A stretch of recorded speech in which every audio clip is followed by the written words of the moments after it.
Oi, oi, seja muito bem-vindo ao meu podcast Doses Diárias de Autoterapia. Pegue seu copinho e venha beber comigo sua dose. Vamos lá! Hoje nós vamos falar sobre não querer caber liberta e o porquê disso. Há galhos que, ao primeiro olhar, parecem mortos, secos, rígidos, marcados pelo tempo, sem folhas aparentes. Sem o verde que costuma ser associado à vida. Para quem observa de fora, são estruturas que já cumpriram a sua função. Restos de um ciclo que terminou, mas nem todo galho seco está morto.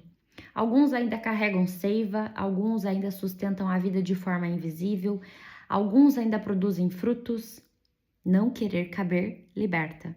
Durante muito tempo, o adulto neurodivergente aprende a medir a própria existência a partir do olhar do outro.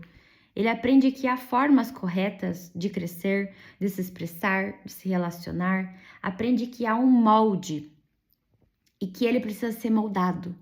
E que para ser aceito é preciso que ele caiba dentro desse molde.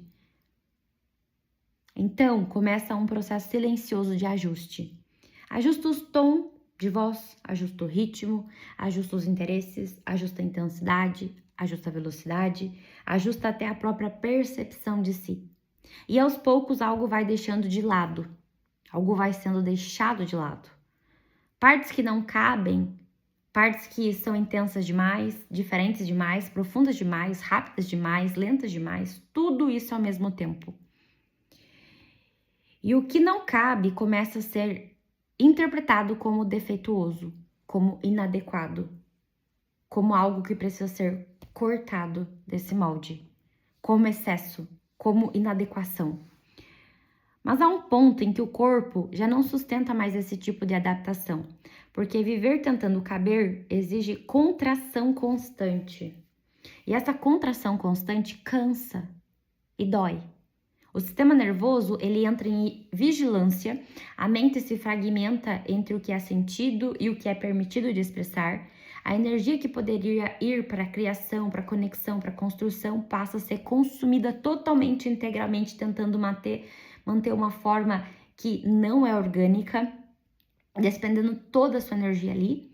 E com o tempo surge a sensação de estar seco, de estar minando as energias.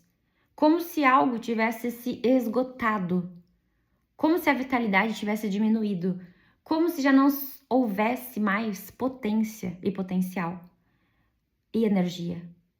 Mas talvez não seja a ausência de vida, talvez seja excesso de contenção.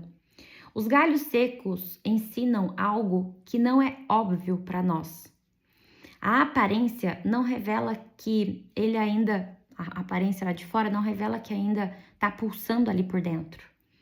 A vida que não é imediatamente visível, a potência que não se apresenta de forma convencional, há frutos que nascem em lugares onde ninguém estava esperando.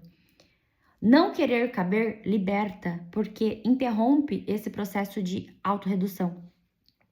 É o momento em que o sujeito deixa de se moldar para atender expectativas que não consideram a sua estrutura interna, suas necessidades, e é quando ele para de tentar se encaixar em espaços que não foram feitos para sustentar a sua forma.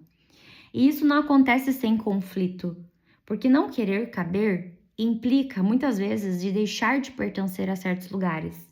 Implica em ser mal interpretado, implica em sustentar a própria forma, mesmo quando ela não é compreendida. Implica em lidar com o desconforto de não ser validado por todos.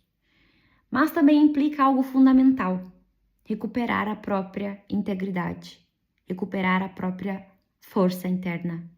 Do ponto de vista neuropsicológico, há uma reorganização importante quando o sujeito deixa de sustentar padrões crônicos de adaptação forçada.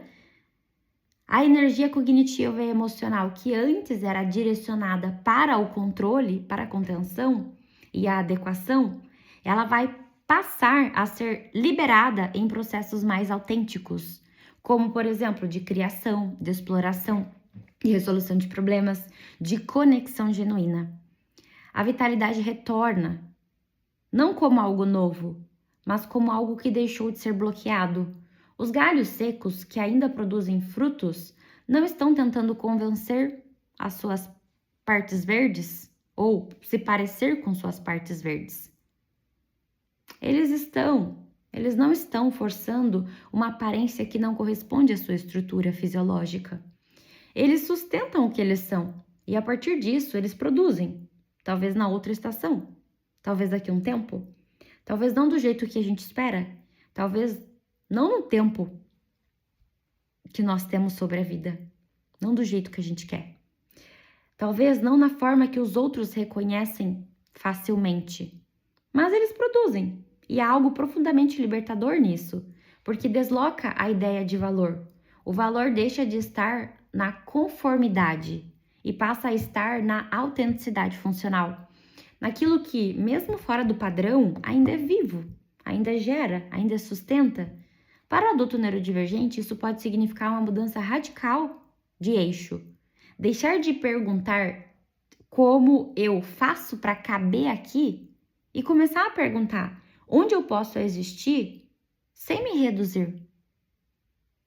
Deixar de tentar corrigir aquilo que é estrutural e começar a construir contextos que suportem toda essa estrutura. Deixar de interpretar a própria diferença como falha e começar a reconhecê-la como forma. Não querer caber liberta porque devolve ao sujeito a possibilidade de existir sem contração constante. Permite que esse sujeito respire sem cálculo, pense sem censura interna contínua, sinta sem precisar justificar o tempo todo e aos poucos aquilo que parecia seco começa a se revelar de uma outra forma. Uma potência menos óbvia, menos estética, mas profundamente real.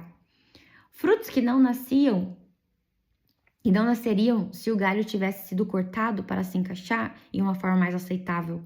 Porque às vezes o que parece inadequado é justamente o que sustenta a produção mais autêntica. E talvez a liberdade não esteja em encontrar um lugar onde se encaixar perfeitamente, mas em deixar de se podar para caber. A dose de hoje é essa. Deixe de se podar para caber. E descobrir que mesmo fora da forma esperada, ainda há vida. E mais do que isso, ainda há fruto. Espero que essa dose tenha sido muito útil para você e espero que amanhã você esteja aqui comigo novamente para a gente refletir sobre a vida, sobre a neurodivergência e principalmente sobre a nossa força interna. Até amanhã!